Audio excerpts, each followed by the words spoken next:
नमस्कार, आदाब, सत श्री अकाल। हम आ चुके हैं देश और दुनिया की एक और नई खबर के साथ। अगर आप डिफेंस, मिलिट्री, फॉरेन पॉलिसी और फाइनेंस से जुड़ी हुई खबरों में इंटरेस्टेड है तो हम लाएंगे आपके लिए हर रोज एक नई खबर।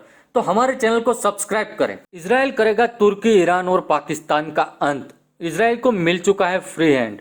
कल हमने इजराइल और यूएई के ऊपर एक वीडियो बनाई थी जिसमें हमने बताया था कि इजराइल और संयुक्त अरब अमीरात ने एक एमओयू साइन किया है जिसके तहत दोनों देश एक दूसरे से डिप्लोमेटिक रिलेशन कायम करेंगे। हम आपको बता दें कि मिस्र और जॉर्डन के बाद यूएई तीसरा अरब देश है जिसने इजराइल से डिप्लोमेटिक रिश्ते कायम किए हो, जिससे ये तीनों देश बहुत डरे हुए हैं, खास तौर पर इजराइल से डरे हुए हैं। और लगता है कि इन्हीं देशों के कारण ही सऊदी अरब और यूएई ने थाम लिया है इजराइल का हाथ। हम आपको पूरी कहानी बताएंगे जिससे आप डिटेल में सारी चीजें समझ पाए। आज से कुछ साल पहले सऊदी अरब और यूएई मिलकर पूरे अरब वर्ल्ड को डोमिनेट किया करते थे, पूरे अरब वर्ल्ड को कंट्रोल करते थे।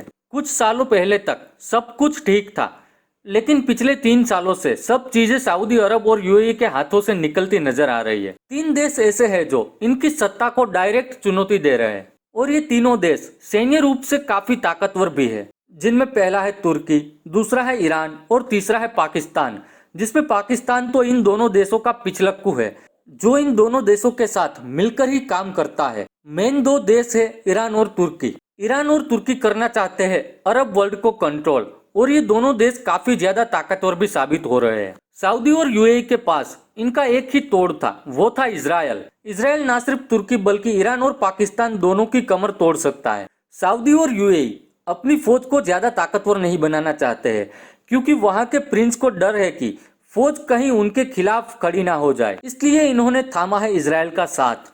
सऊदी और यूएई इजराइल से करवाएंगे अपने विरोधियों का पत्ता साफ और बदले में इजराइल को मिलेगी अरब वर्ल्ड में एक पहचान। इस एमओयू के साइन होते ही सऊदी और यूएई के विरोधी तुर्की, ईरान और पाकिस्तान को लगने लगा है डर कि सऊदी इजराइल के साथ मिलकर कहीं बजा ना दे उनका बैंड। इस एमओयू के साइन होते ही तुर्की, ईरान और पाकिस्तान भड़के हुए हैं। उनको लगता है अपनी बर्बादी का डर।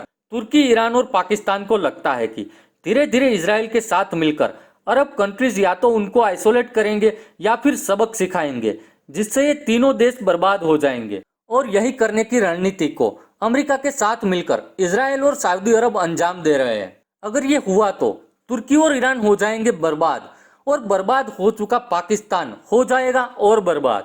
आपके मन में एक और सवाल उठ रहा होगा, आखिर कैसे इन 3 सालों में सऊदी अरब और यूएई हुए कमजोर? इसका एक ही कारण है, तेल के दामों का गिरना, जिसकी वजह आर्थिक मंदी, कोरोना और चीन में आई हुई मंदी है। फिर मिलेंगे देश और दुनिया की एक और नई खबर के साथ। तब तक के लिए गुड बाय।